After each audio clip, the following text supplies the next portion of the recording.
श्रुतिस्मृतिपुराणानाम् आलयं करुणालयं नमामि भगवत्पादं शङ्करं लोकशङ्करं शङ्करं शङ्कराचार्यं केशवं बादरायणं सूत्रभाष्यकृतौ वन्दे भगवन्तः पुनः पुनः निधये सर्वविद्यानां विजशे भवरोगिणां गुरवे सर्वलोकानां दक्षिणामूर्तये नमः।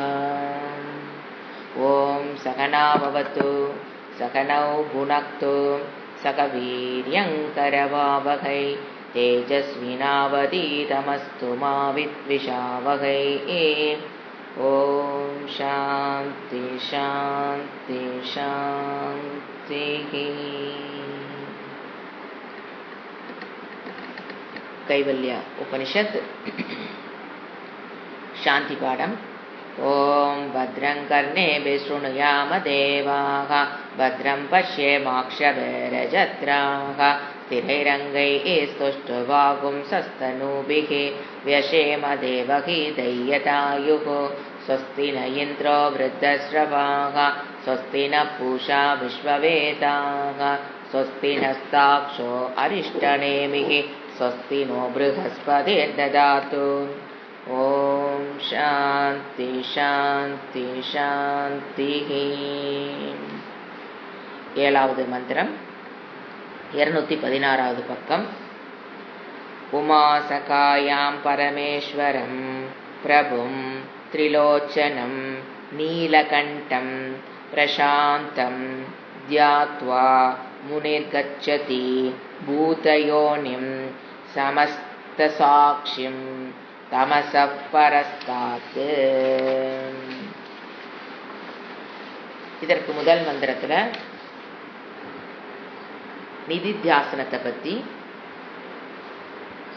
இறைவன் கூறுறாரு. நிதித்தியாசனம் என்பது ஒரு வகையான தியானம். வகுப்புல இறைவனை பற்றிய, ஈஸ்வரனை பற்றிய, பிரம்ம தத்துவத்தை பற்றிய என்ன விஷயத்தை நாம் சிந்திச்சோமோ இந்த இடத்துல அவர் சொல்றது, ஒரு இடத்தில் அமர்ந்து, இந்த டைப் ஆஃப் நிதித்தியாசனத்தை இங்க சொல்றாரு. ஒரு இடத்தில் அமர்ந்து அதை சிந்தித்தல், அந்த ஞானத்தில் சிறிது நேரம் இருந்து பழகுதல், பெற்ற ஞானத்தில் இருந்து பழகுதல், மனதை பழக்குதல் அப்படிங்கிறது நிதித்தியாசனம். அதுக்கு அவர் விரஜம், விரதம்னா உறுதியான மனதுடன், அப்படின்னா உறுதினா உங்களுக்கு பார்த்தீங்கன்னா சத்தோகுண பிரதானந்தம் தான் விரஜம் சொல்லுவோம்.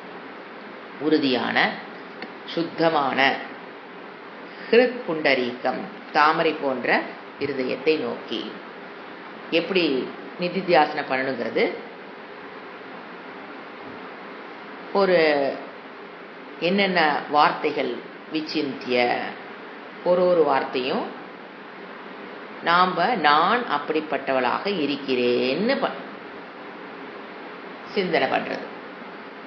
இப்போ அச்சிந்தியம், சிந்தனைக்கு நான் எட்டாதவள். இந்த உடம்புங்கிறது சிந்தனைக்கு எட்டும். என்னுடைய தத்துவம்ங்கிறது சிந்தனைக்கு எட்டாத ஒரு தத்துவம். நான் பிரசாந்தம், நான் சிவஸ்வரூபம், ஆதி மத்திய அந்தம் அற்றவள். இந்த மாதிரி ஒரு வார்த்தையும், அதாவது எப்படி வேர்ட் செலக்ட் பண்ணணும்னு பார்த்தீங்கன்னா, இது இத்தனை வேர்டு இருக்கு, எந்த வேர்ட் செலக்ட் பண்ணுறது அப்படின்னா, இப்போ நாம் எந்த விதமான சம்சார துக்கத்தில் கவலைப்படுகிறோமோ, எந்த இடத்துல சரீர அபிமானம் இருக்கோ, எந்த கோஷத்தில் இருந்து இருக்கிறதுனால நமக்கு அந்த துக்கம் வருதோ, மனதின் மீது அபிமானம் கொள்ளும் போது ஒரு விதமான சம்சார துக்கம், புத்தியின் மீது அபிமானம் கொள்ளும் போது வருகிற சம்சார துக்கம் வேற.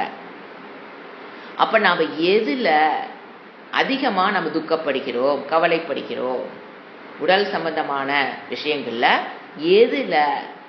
சில சமயம் மனதில் இருக்கிற விஷயங்கள், சில சமயம் பயம், மனதில் இருக்கிறதுலே சில மனதிலே பலவிதமான சம்சார துக்கம் நமக்கு வரும். மனதில் தான் சம்சார துக்கம், அது எந்த இடத்துல அப்படிங்கிறத கண்டுபிடிச்சு, இப்போ எனக்கு ஃபார் எக்ஸாம்பிள், எனக்கு மரணத்தை பத்தினே கவலை, ஒரு நோய் வந்துட்டா செத்து போயிருமோன்னு கவலை, யாரா ஒருத்தர் நோய் வைப்பட்டா கூட நான் செத்து போயிருவேன்னு பயம் எனக்கு வருது, அவங்க செத்து போயிருவாங்களோன்னு ஒரு பயம், அதுக்கப்புறம் ஏன் நான் செத்து போயிடுவேனோன்னு இந்த மாதிரி ஒரு சம்சாரம் ஒரு உதாரணத்துக்கு எடுத்துக்கலாம். அந்த மாதிரி ஒரு கஷ்டம் எனக்கு வருது அப்படின்னா எப்படி நிதித்தியாசனம் பண்ணணும்? அமராக நான் மரணத்துக்கு கடந்தவள், என்னுடைய சொரூபத்துக்கு மரணம் என்பது கிடையாது, மரணம் என்பது இந்த சரீரத்துக்கு உரித்தானது. உண்மையில் காட்டிங்கன்னா மரணங்கிறதே ஒன்று கிடையாது. It is a mental projection. ஏன் தெரியுங்களா? என்னங்க இப்படி சொல்றீங்க? உலகமே மரணத்தை கண்டு பயட்டு இருக்குது. அதாவது நேற்று இருந்த நான் இன்று இல்லை, மரணம் ஏற்பட்டு தான் இன்னைக்கு வந்திருக்கேன்னா உடலில் அவ்வளவு மாற்றங்கள் ஏற்படும் என்பது மரணத்தை சமம். தினம் ஒரு செல்லு இறந்துக்கிட்டு தான் இருக்குது. ஒரு க்ஷணமும் கோடிக்கணக்கான செல்கள் இறந்து கொண்டுதான் இருக்கிறது. அதெல்லாம் ப்ராசஸ் எல்லாம் ஸ்லோவா போறதுனால நமக்கு தெரியுதுல. நாம என்னமோ நேற்று இருந்தவங்க இன்னைக்கு எந்திரிக்கிற மாதிரி தூங்கி எந்திரிக்கிற மாதிரி நினைக்கிறோம். கிடையாது. இன்னைக்கு இருந்துக்கிறவங்க நாளைக்கு எந்திரிக்கிறத நாம நினைச்சுக்கிறோம். நீங்க என்ன வேணும் நினைச்சுக்கலாம். ஆனா உண்மையில் டெய்லி என்னதான் போயிட்டு இருக்குது?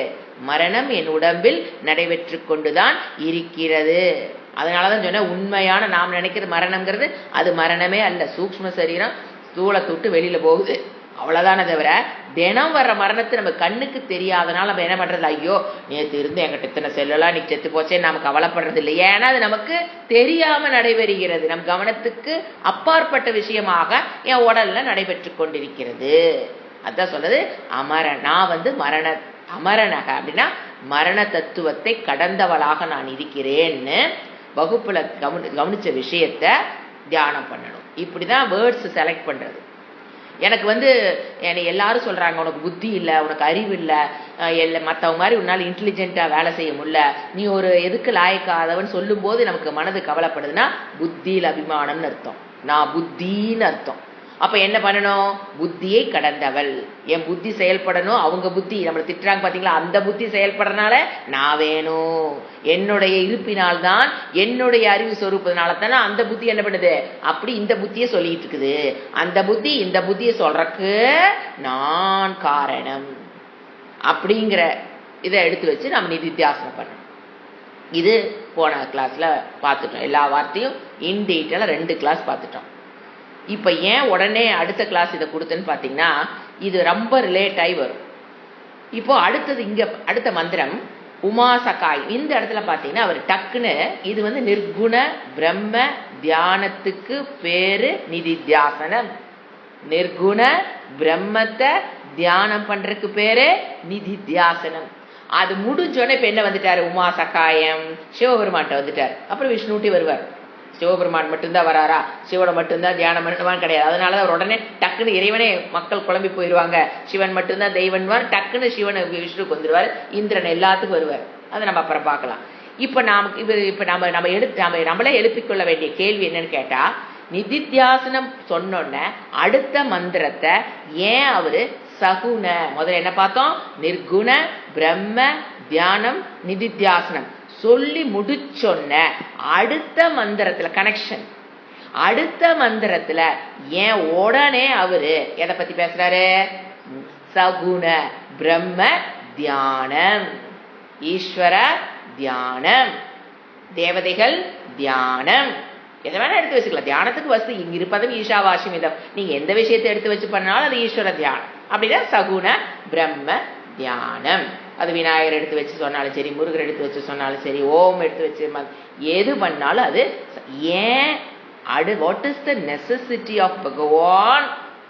சகுணத்தை சொல்லி முடிச்சோன்ன நிர்குணத்துக்கு வரணும் அப்படிங்கிற கனெக்ஷனை பார்த்துட்டு நாம இந்த மந்திரத்துக்குள்ள போலாம். 3 காரணம். ஃபர்ஸ்ட் காரணம் என்னன்னு பாத்தீங்கன்னா, இப்ப நாம வகுப்புக்கு வர்றதுக்கு முன்னால தேவதை வழிபாடு பண்ணியிருப்போம், அவ்வளவுதான் நமக்கு தெரிஞ்சிருக்கும். வகுப்புக்கு வந்ததுக்கு அப்புறம் தான் தெரியும் இந்த நிர்குண பிரம்மம்னு ஒன்று இருக்கு, அதுதான் ஆதாரம். அதுக்கு என்ன கிடையாது? ஆதி மத்திய அந்தமெல்லாம் அது கிடையாது. ரஹிதக பிரம்மம், அது சாஸ்வதம், அது நித்தியம், அது சத்து, அது சித்து, அது அனந்தம், ஆனந்தம். இந்த மாதிரி நம்ம கேட்டுக்கிட்டே வர்ற பாத்தீங்களா?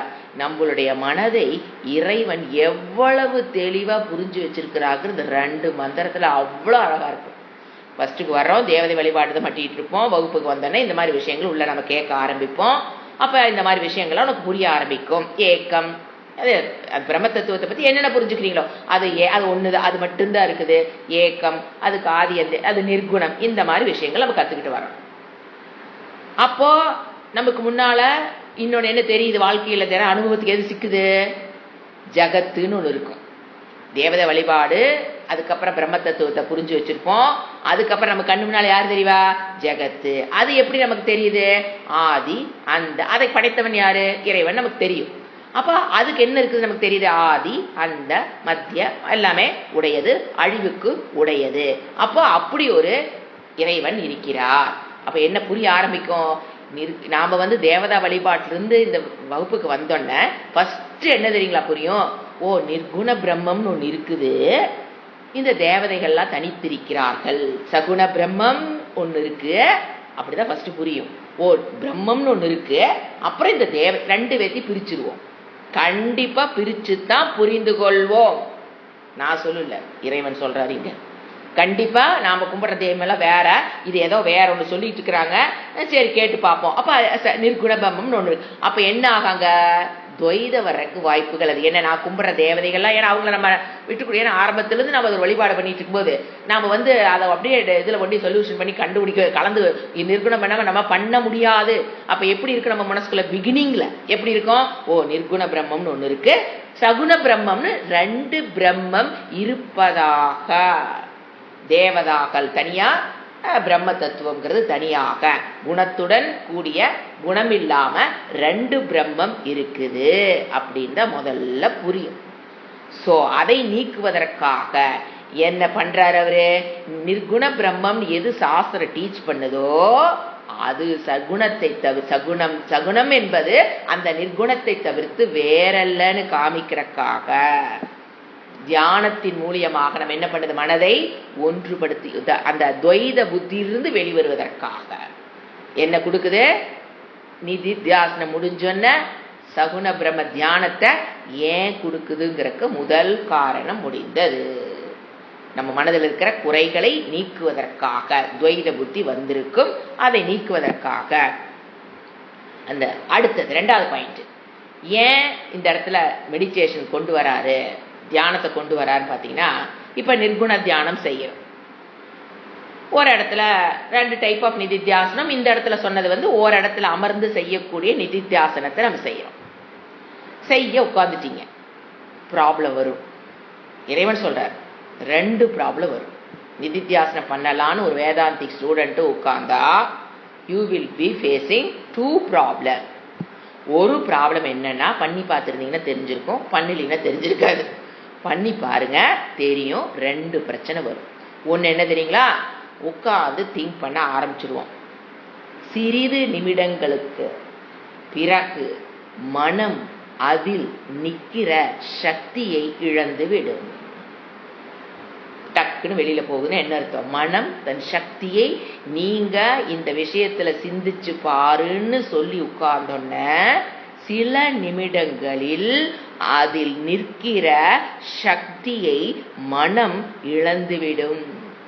அப்படின்னு என்னங்க, டயர்ட் ஆயிடுவனா, தேவையற்ற எண்ணங்கள் உள்ள வரும். அதுதான் மனம் சக்தி வந்துச்சுன்னு அர்த்தம். சக்தி வந்து டயர்ட் ஆயிடுச்சு, மனம் படுத்து தூக்குச்சுன்னு அப்படி புரிஞ்சுக்கூடாது. தேவையற்ற எண்ணங்கள் வந்து விட்டால் வரும். அப்படி சப்போஸ் வந்துருச்சுன்னா, ஐயோ நம்மளால நிதித்தியாசனம் பண்ண முடியலப்பா, இவங்க என்னமோ சொல்றாங்க, நம்ம உட்காந்து பார்த்தா நமக்கு தான் தெரியுது கஷ்டம் அப்படின்னு புலம்பக்கூடாது. அதுக்கு ஐடியா கொடுக்கிறார் இறைவன். என்ன பண்ணு, ஈஸ்வர அப்படி டக்குன்னு வெளியில போயிட்டீனா டக்குன்னு எதை புடி, ஈஸ்வர நாம ஜபத்தை பண்ணு. அது எப்படி வரும், இப்ப நாம எங்க நிக்கிறோம், நிர்குண பிரம்ம தியானம் பண்ணணும் நிக்கிற, மனம் எங்க போகுது, சகுண பிரம்மத்தை நோக்கி ஓடுது. நீங்க என்ன நினைச்சாலும் சகுனம் தானே, பையனை நினைச்சாலும், வீட்டுக்காரன் நினைச்சாலும், சாப்பாட்டை நினைச்சாலும், காய்கறி இல்லைன்னு, மளிகை சாமானம் இல்லைன்னு, அதை வாங்க ஏதோ ஒரு பக்கம் மனம் போகுதுன்னு வச்சுக்கலேன். நேற்று நினைச்சு வச்சிருப்போம் இது ரெண்டு இன்னைக்கு வாங்கிட்டு வந்துடும் அப்படின்னு, அதுல கூட போகலாம். ஏதோ எல்லாமே என்னதான் சகுண பிரம்மம் தான் அதெல்லாம். இப்ப நீங்க நிர்குணத்தில் இருக்கிறீங்க, எங்கதான் போகுது அது, சகுண பிரம்மத்துக்கு தான் போகுது. வேற எது, அதை தவிர வேற எங்கேயும் அதனால போக முடியாது. மனதினால் வேற எங்கேயும் போக முடியாது, சகுனத்துக்கு தான் வரும்.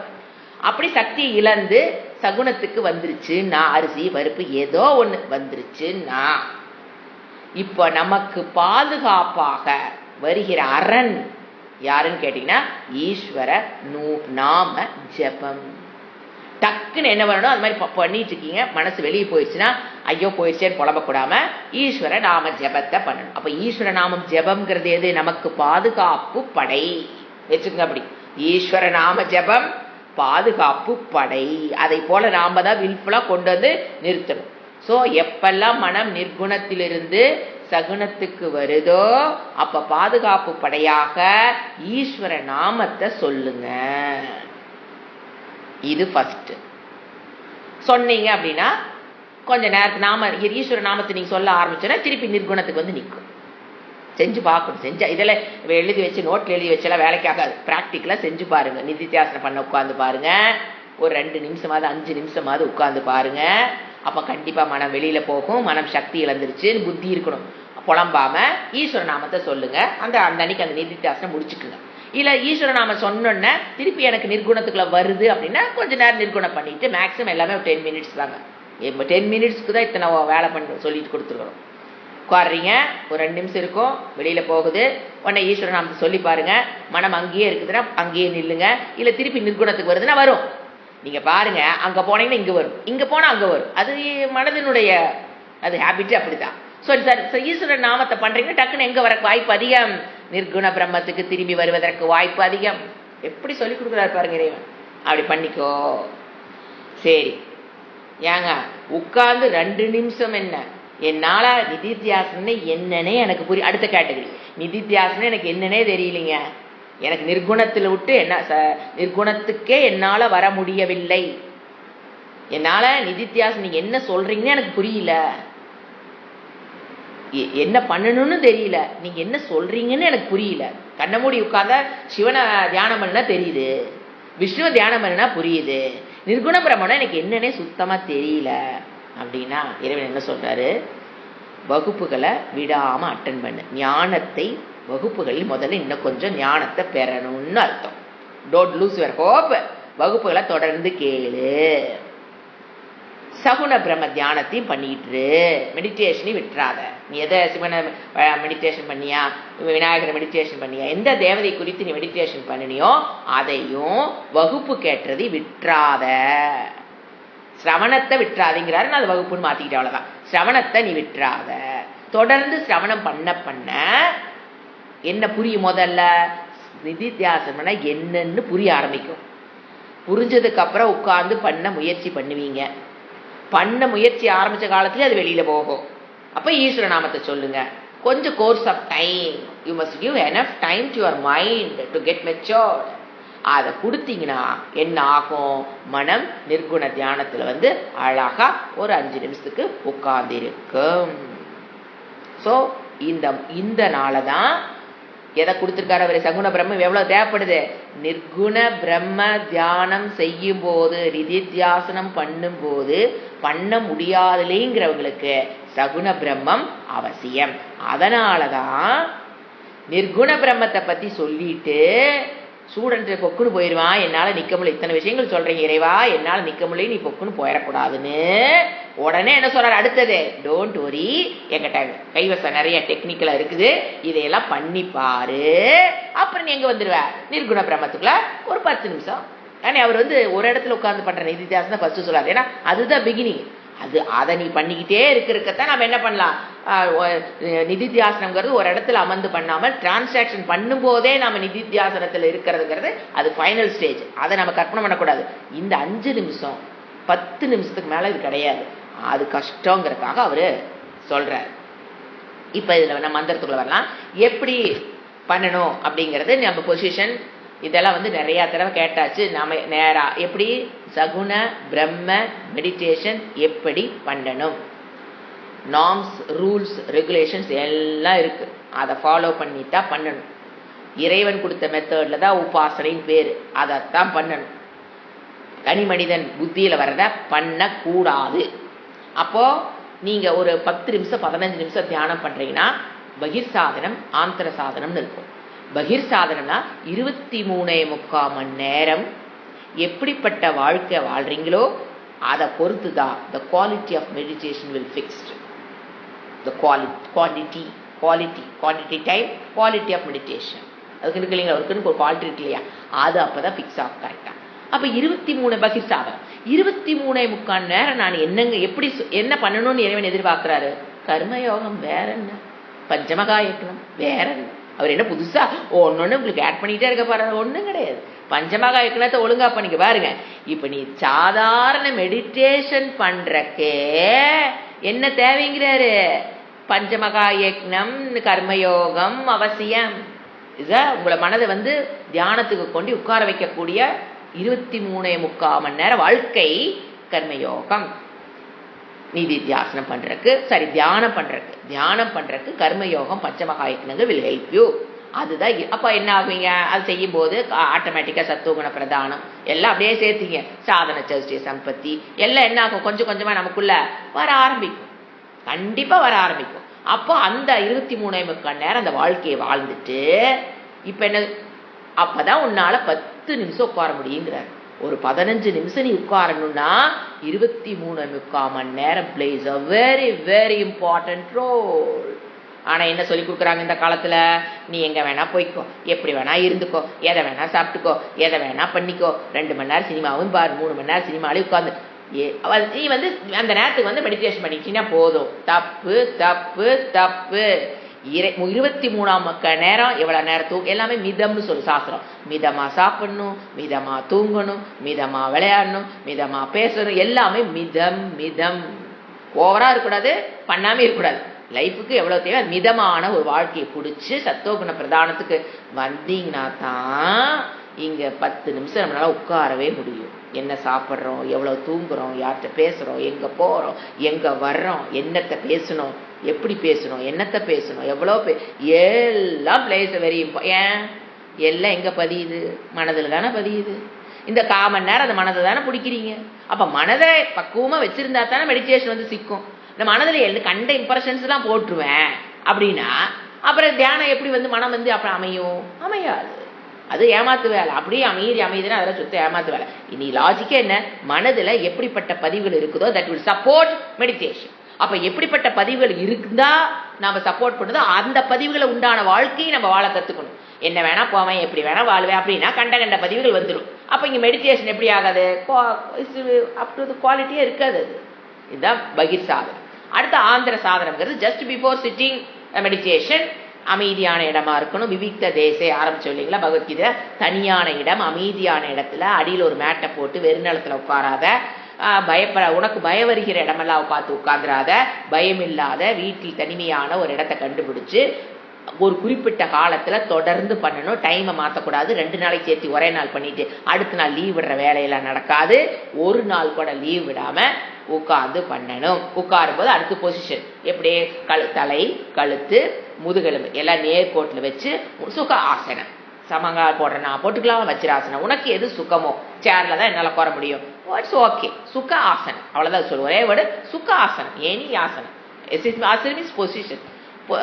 எந்த இடத்துல உட்கார்ந்து சொல்லிட்டு அதுக்கப்புறம் உடம்பு எந்த பொசிஷன்ல இருக்குன்னா சுகமா இருக்கும்.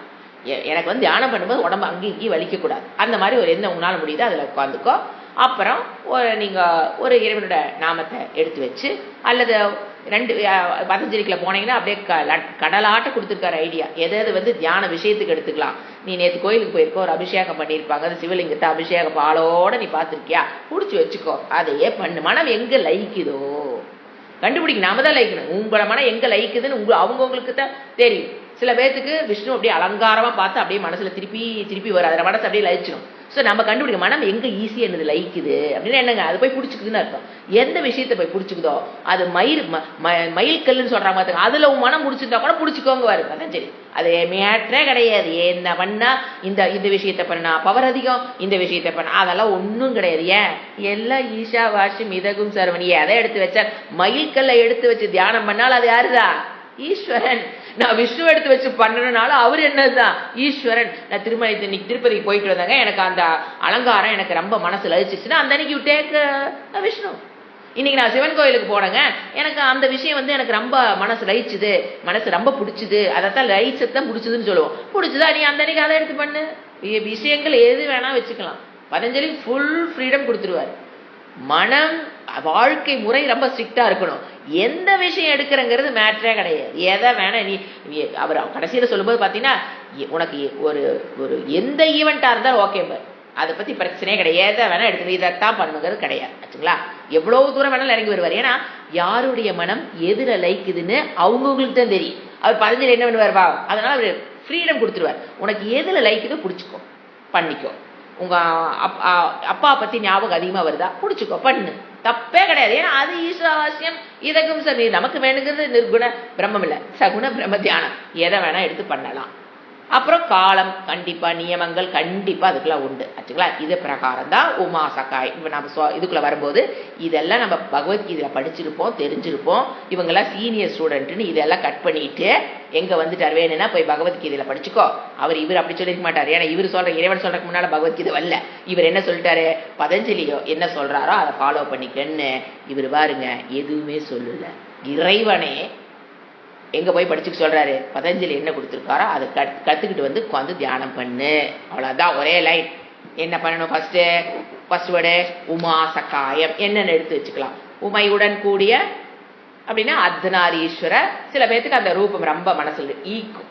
அர்த்தநாரீஸ்வரர் குழந்தைங்களாம் பாத்தீங்கன்னா அந்த ரூபத்தை பார்த்து உத்து பார்த்துட்டு இருக்கு, இந்த பக்கம் மேல் இந்த பக்கம் ஃபீமேல் அப்படின்னு பாக்குங்க. அது ஒரு மனம் ஈஸியா லைக்கக்கூடிய ஒரு விஷயம் அர்த்தநாரீஸ்வரர் கோலம். அது உனக்கு பிடிச்சதுன்னா அதை எடுத்து வச்சு, இப்ப என்ன படிக்கிறோம், நிதித்தியாசனம் இருந்து வெளியில வந்துட்டோம். மெடிடேஷன், பக்கா மெடிடேஷனுக்கு அவர் விஷயங்கள் சொல்லிட்டு இருக்கார். எந்த விஷயத்தை நீ எடுத்து வச்சு தியானம் பண்ணலாம்னா ஃபர்ஸ்ட் சொல்றது சிவன். அப்ப அவரு தான் கிரேட்டா உடனே எழுதுவார் பாரு கீழே. ஃபர்ஸ்ட் சிவனை சொல்றாரு. ஏன்னா அவர் ஈஸ்வர ஐஸ்வர்ய பாவம். ஈஸ்வரன் அப்படின்னா எல்லா சிவன்கிறது சிவம் மங்களத்தை கொடுக்கக்கூடியவர். அவருக்கு சிவனுக்கு பார்த்தீங்கன்னா ஈஸ்வரன் ஒரு பேர் இருக்கு. ஏன் அவருக்கு ஈஸ்வரன் கோயிலுக்கு போயணும்னு சொல்றேன் பார்த்தீங்களா, வேதாந்த வகுப்புகள் வந்ததுக்கு அப்புறம் தான் தெரியும் ஈஸ்வர தத்துவம்னா என்னன்னு, பிரம்ம தத்துவம்னு என்ன, ஈஸ்வர தத்துவம்னு என்ன, சிவன்கிறது வேறங்கிறது புரியும். ஆனா என்ன சொல்ற ஜெனரலா, ஈஸ்வர கோயில்னா அது ஈஸ்வர கோயில் தான், சிவன் கோயில் தான் கோயிலே அப்படின்னு ஏன் சொல்றாங்க அப்படின்னா, அவர் எல்லாவற்றையும் தன்னுள் ஒடுக்கக்கூடிய ருத்ரன். கடைசியில் எல்லாத்தையும் தன்னுக்குள்ள ஒடுக்கக்கூடிய அந்த ரூபமாக. அதாவது இப்ப என்ன புரிஞ்சுக்கணும், ஃபர்ஸ்ட் தேவதைகள்லாம் யாரு. இப்ப நான் ஒருத்தி தான் இருக்கேன், என் பையன் என்ன சொல்றான், என் அம்மான்னு சொல்லுவான். எத்தனை டிஃபரெண்ட் ரோல் பிளே பண்றோம். எங்க வீட்டுக்காரர் என்ன சொல்லுவாரு, ஒய்ஃப்னு சொல்லுவாரு. எங்க அம்மா அப்பா என்ன சொல்லுவாங்க, என்னுடைய மகள்னு சொல்லுவாங்க. என் மாமி என்ன சொல்லுவாங்க, மருமகன்னு சொல்லுவாங்க. ஆஃப்டர் ஆல் இந்த ஒரு சரீரமே எத்தனை ரோல் பிளே பண்ணுது. Depends upon karma. Depends upon how I differ, depends upon karma. என்னுடைய கர்மத்தின் விளைவாக நான் எத்தனை ரோல் பிளே எடுத்திருக்கேன்னு பாருங்க. ரோல் பிளேக்கு கர்மக்கு என்ன கனெக்ஷன் திங்க் பண்ணி பாருங்க. It is a role play because of my karma. அப்படிதானே, என்னுடைய கர்மம் தானே உங்களுக்கு மகளா கொடுத்தது, என்னுடைய கர்மம் தானே எனக்கு இவங்களை கணவனா கொடுத்துருக்கு, என்னுடைய கர்மம் தானே எனக்கு பையனா கொடுத்துருக்கு இவங்களா. இட்ஸ் மை பாப்பா புண்ணிய பிராரப்தம்னா என்ன, கர்மா. ஸோ இதெல்லாம் கர்மத்தி எது இத்தனை ரோல் பிளே எனக்கு கிடைக்குது அப்படின்னா என்னுடைய கர்மத்தின் விளைவாக நான் எத்தனை ரோல் பிளே பண்றேன் அப்படின்னு என்ன, அந்த கர்மத்துக்கு எனக்கு அந்த பேர் கிடைக்குதா. ஸோ என்ன, role play depends upon my karma. அதை போல ஈஸ்வர தத்துவம் எல்லாத்துடைய வாழ்க்கையில் வருகிற விக்னங்களை நிவர்த்தி செய்யும் ரூபமாக பார்க்கும்போது அந்த ஈஸ்வரனுக்கு பேர் விநாயகர். சக்தி ரூபமாக பார்க்கும்போது பராசக்தி. அப்படிதான் அவங்கவுங்க கர்மாவை பொறுத்து அவரு அதே ஒரே ஈஸ்வரன் எல்லாத்துடைய விக்னங்களை நீக்குவராக பார்க்கும்போது அவருக்கு விநாயகர்னு பேரு. அப்ப ஈஸ்வரனுக்கு தான் என்ன பேரு, இப்ப எனக்கு தான் என்ன பேரு, மகன்னு பேரு. இன்னொருத்தர் என்ன சொல்றாங்க, மனைவின்னு சொல்றாங்க, என்னையன்னு சொல்றாங்க, அம்மான்னு சொல்றாங்க, ஒருத்தர் பாட்டின்னு சொல்றாங்க, ஒருத்தர் அத்தைன்னு சொல்றாங்க, ஒருத்தர் பெரியமாங்கிறாங்க, ஒருத்தர் சித்திங்கிறாங்க. ஆனா ஆள் ஒண்ணுதான். அதை போல அந்த ஈஸ்வரன் எல்லாத்துடைய விக்னங்களையும் நீக்கணும் அப்படின்னு உட்கார்ந்து அனுகிரகம் பண்றதுக்கு ரெடியா இருக்கும் போது அவருக்கு பேரு விநாயகர். ஸ்கந்தன் சூரசம்ஹாரம் மனதில் இருக்கிற ஸ்கந்தன் எனக்கு போர் வீரன், படை வீரன். யாரு, அவங்கவுங்க மனதில் இருக்கிற அழுக்குகளை நீக்கக்கூடிய ரூபமாக அந்த கர்மத்தை செய்யும் போது அவருக்கு முருகன்னு பேர். அதனால தளபதி ஸ்கந்தகா. அதே நீங்க ஒருத்தர் எடுத்துக்கோ, எல்லா தேவதைகளுக்கும் தலைவனாக இருக்கும்போது அவருக்கு என்ன பேரு, இந்திரக. எல்லா தேவதைகளுக்கும் கெட்டு.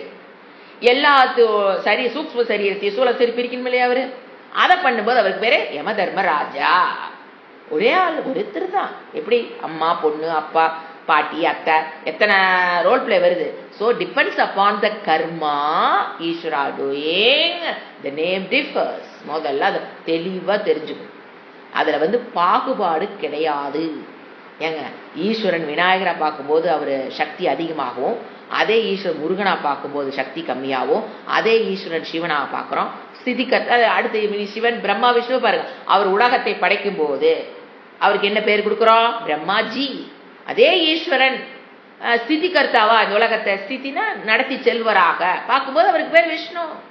எல்லாத்தையும் தன்னுக்குள்ள ஒடுக்கிற சக்தியாக பார்க்கும்போது அந்த கர்மத்தினால் அவருக்கு என்ன பேர் கிடைக்குது? சிவன் அடைக்குது.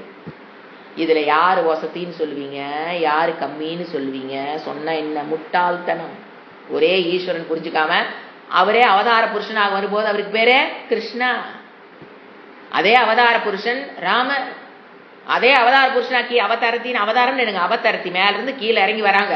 எதுக்காக? மக்களை காப்பாற்றுவதற்காக ஒரு ரோல் பிளே. அந்த கர்மா பண்ணும்போது கர்மம் தான் டிசைட் பண்ணுது. என்னுடைய ரோல் பிளேவும் ஈஸ்வருடைய ரோல் பிளேவும் கர்மா டிசைட்ஸ். என்னுடைய கர்மாங்கிறது வேற, அவருடைய கர்மாங்கிறது வேற. அவர் செலக்ட் பண்ணி சூஸ் பண்ணி எடுத்து அந்த கர்மத்தை செய்யறாங்க. Not under the control of Maya, but I am under the control of Maya. That is the difference. அதை முதல்ல தெளிவா தெரிஞ்சுக்கணும். இப்ப அவரே நம்ம பண்ண பாவத்தை ஒரு 7 வருஷத்துக்கு கழிக்கிறதுக்கு உண்டான சூழ்நிலை உருவாக்கி கொடுத்தாருன்னா, 7.5 வருஷத்துக்கு அவரே இந்த நமக்கு உண்டான பாவத்தை கழிக்கிறதுக்கு ஒரு 7.5 வருஷம் பிளான் பண்ணி கொடுத்தாருன்னா சனீஸ்வரன். அவரே நம்மளுடைய புண்ணியத்துல இவருக்கு கூரை பிச்சுட்டு இவர் கொடுக்கணும் அப்படின்னு ஒரு அம்சம் இருந்தா அதற்குண்டான சூழலை உருவாக்கி கொடுக்கும் போது சுக்கரன்.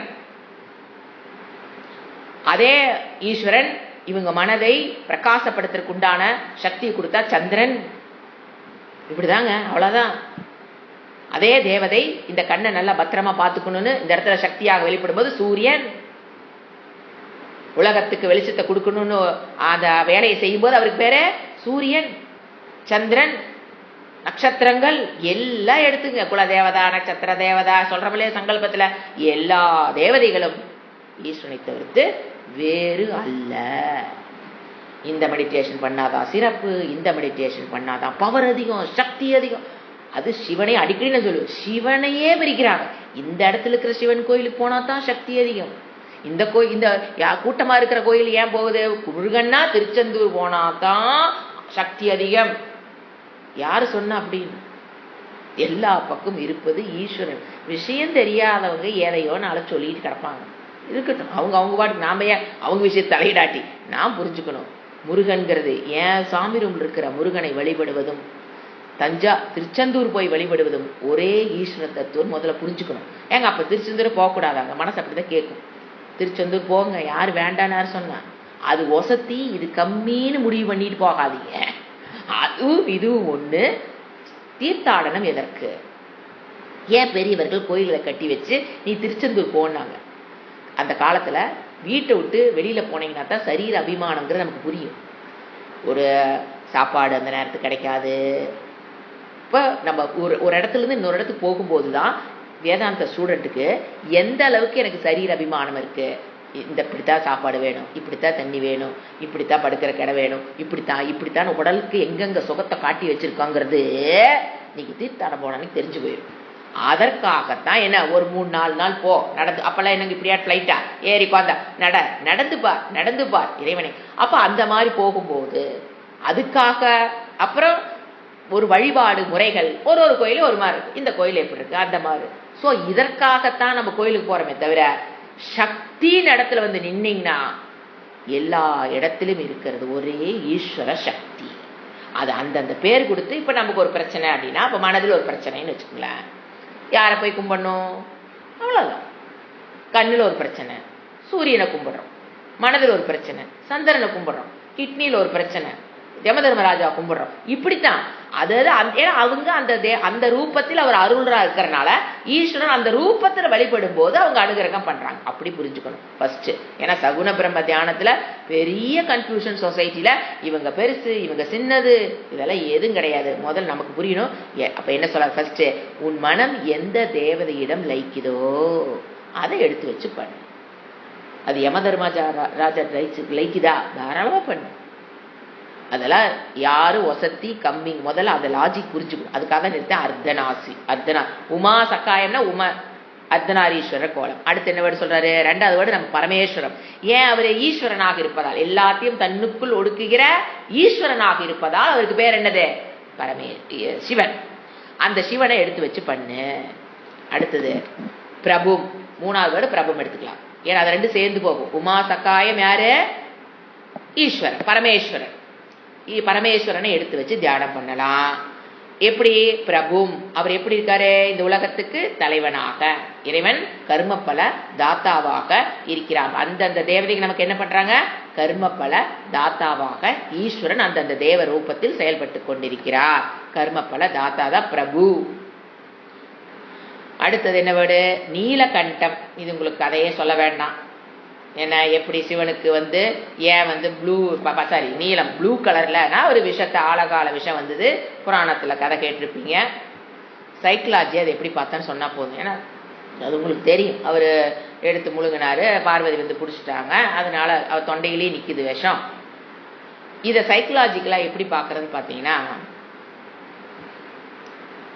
நம்ம வாழ்க்கை வாழ்ந்துட்டு இருக்கும்போது நீலகண்டனுடைய சைக்கலாஜிக்கல் புராணங்கள் கேட்டிருப்பீங்க, அதனால நான் டச் பண்ணல. Everybody knows that very well. Psychology என்னன்னு பார்த்தீங்கன்னா, நம்ம வாழ்ந்துட்டு இருக்கும்போது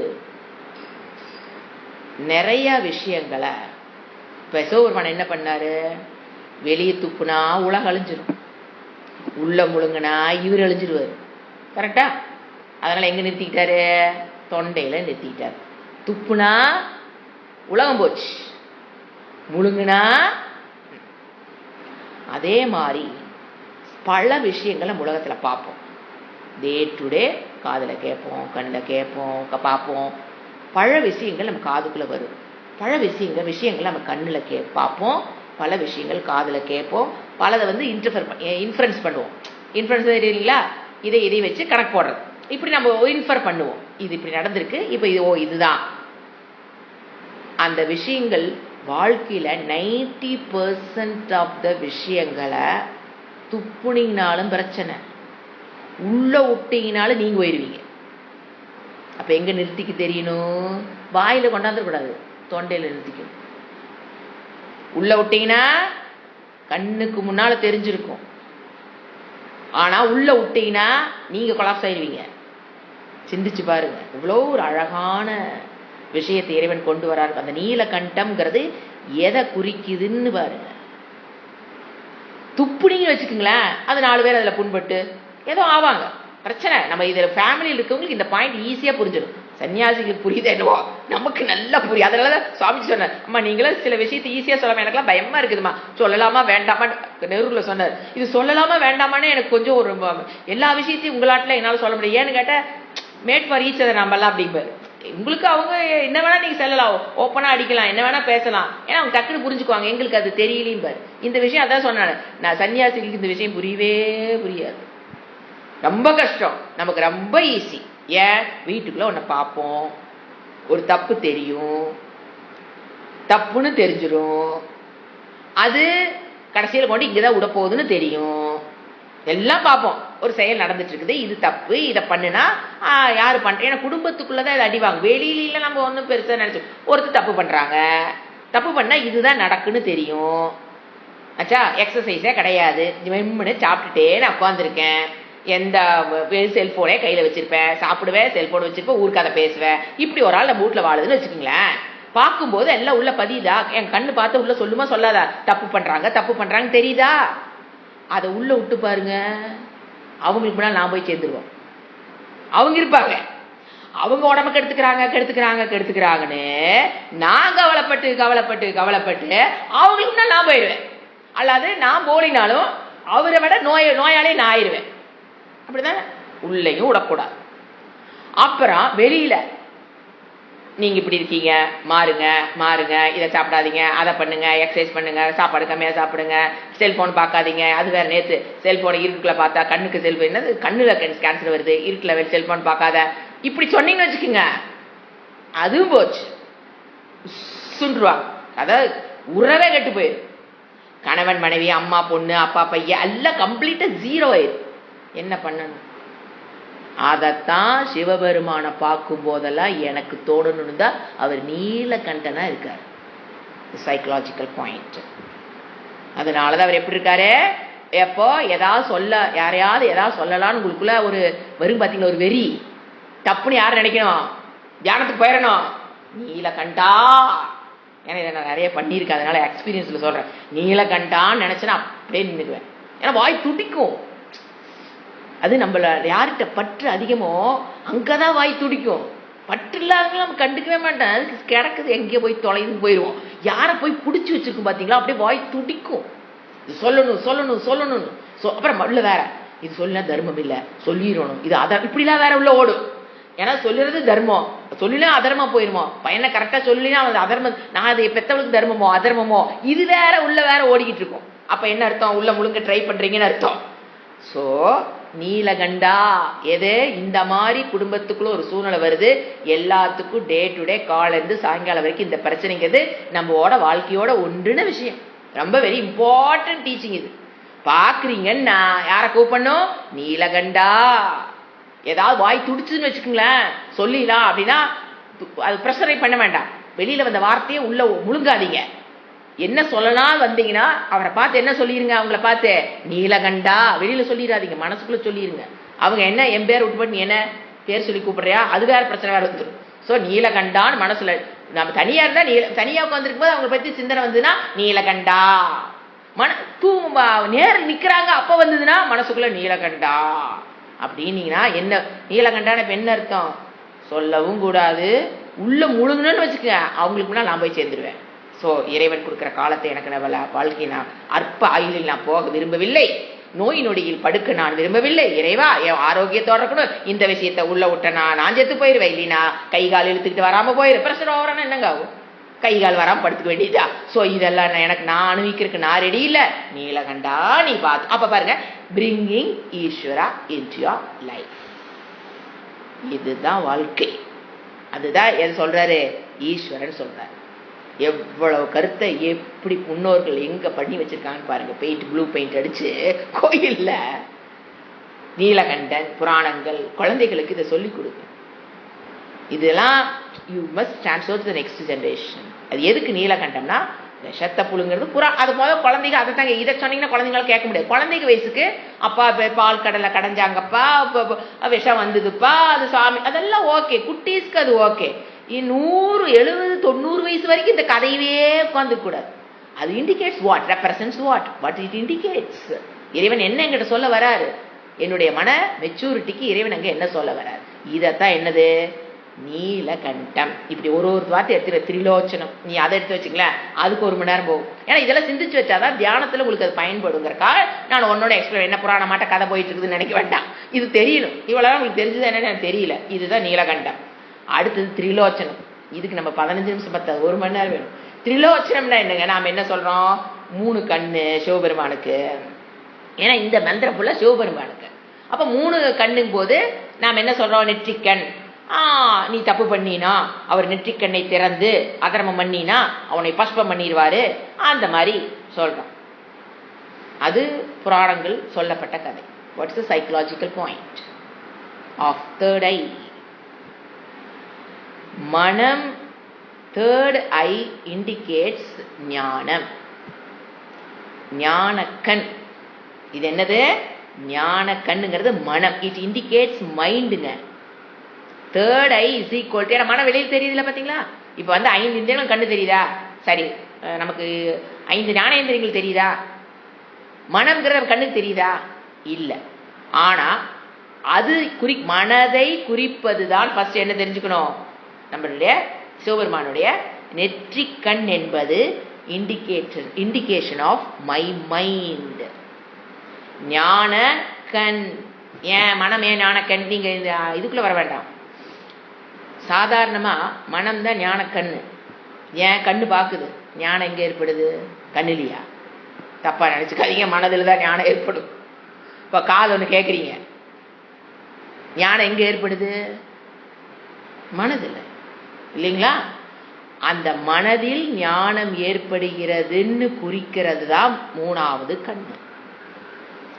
அத ஃபர்ஸ்ட் பாயிண்ட், சைக்கலாஜிக்கல் பாயிண்ட். மனம்ங்கிறது தான் ஞானம் ஏற்படுகிற இடம், த ஸ்தானம், பிளேஸ் ஆஃப் ஞானம் ஏற்படுற இடம் மனம்னு குறிக்குது.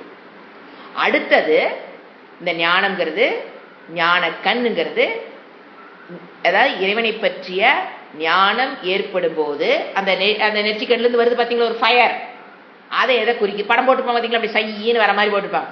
அந்த ஃபயர் ஞானக்கண் நெற்றிக்கண்ணை திறந்துட்டார், அவர் மூடிட்டு இருக்கிற வரைக்கும் பரவாயில்ல, திறந்துட்டாருன்னா அவ்வளவுதான், கோபம் எரிச்சிருவாரு, மன்மதன் எரிச்ச மாதிரி நம்மளை எரிச்சிருவாருங்கிறது தப்புன்னு சொல்லவில்லை.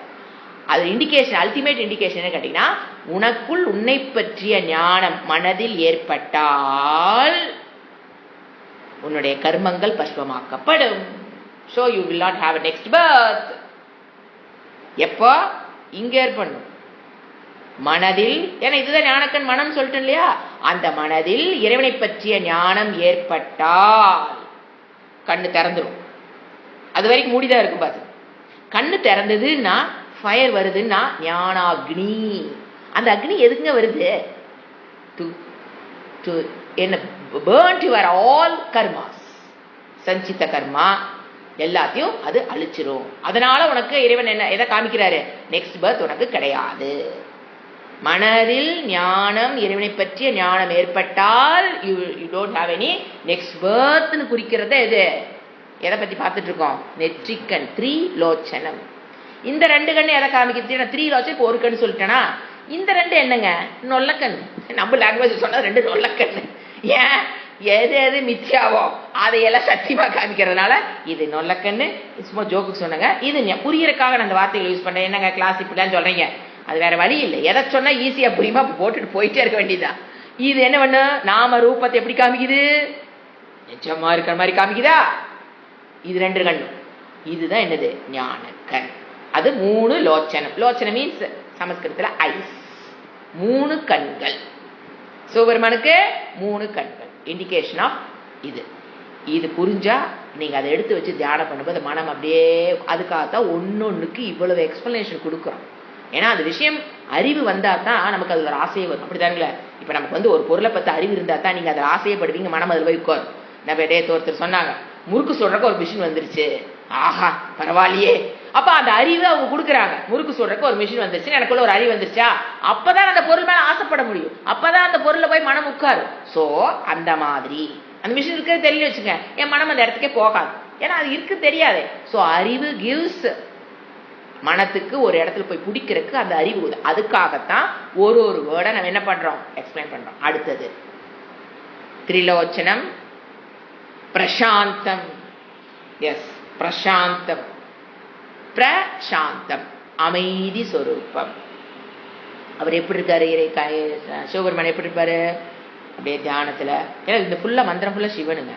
அப்ப அவர் பிரசாந்தமா இருக்கிறாருன்னா என்ன பண்ணுவாரு? அவரு தாத்தா போச்சான்னு பேசிட்டு இருக்கிறாரு. பக்கத்துல இருக்கிற முருகரையும் விநாயகரையும் கூப்பிட்டு, பார்வதியும் கூப்பிட்டு, நீ போய் அதை எடுத்து வை, இதை எடுத்து வை, நாங்க பேசிட்டு இருக்கிறாரு. என்ன நேரம் அவரு குடும்பம் அவருக்கு தான் இருக்கு, ஆனா பேசுறாரா? பேச மாட்டாரே. கண்ணை மூடி தியானத்துல உட்கார்ந்து அவரு சிவனே இருக்கிறது. அப்ப அந்த ரூபத்தில் என்ன பண்ணு? நீ வழி மெடிடேஷன் பண்ணு. பிரசாந்த ரூபம்னா இப்ப நீங்க திரிலோச்சனம் பாத்தீங்க, எப்படி மெடிடேஷன் பண்றது? நீலகண்டம் மெடிடேஷன் பண்ணலாம் சிவன்ல. அடுத்தது 20 பிரசாந்தம், அமைதியாக கண் மூடி அமைந்திருக்கிற சிவபெருமானை, தியானத்தில் அமைந்திருக்கிற அமைதி சொரூபத்தை அது இருக்கிறதுனால அவருக்கு பேர் என்ன பேரு? பிரசாந்தம் சிவம். அப்படி எடுத்து வச்சு நீயே மெடிடேஷன் பண்ணலாம். உனக்கு எது பிடிக்குதோ எடுத்து வச்சு பண்ணு. அப்படிப்பட்ட சிவனுக்குள்ள விளக்கிட்டு வரார் சிவனை பத்தி. பிரசாந்தம். அடுத்து என்னது? பரமேஸ்வர உமா சகாயம், பிரபும், திரிலோச்சனம், நீலகண்டம், பிரசாந்தம், பரமேஸ்வரம் முதலே பார்த்துட்டோம் சிவனோட சேர்த்து. அப்படிப்பட்ட விஷயத்த யாரு வராங்க? அடுத்தது முனிகி மனனசீலகா. Who is Muni?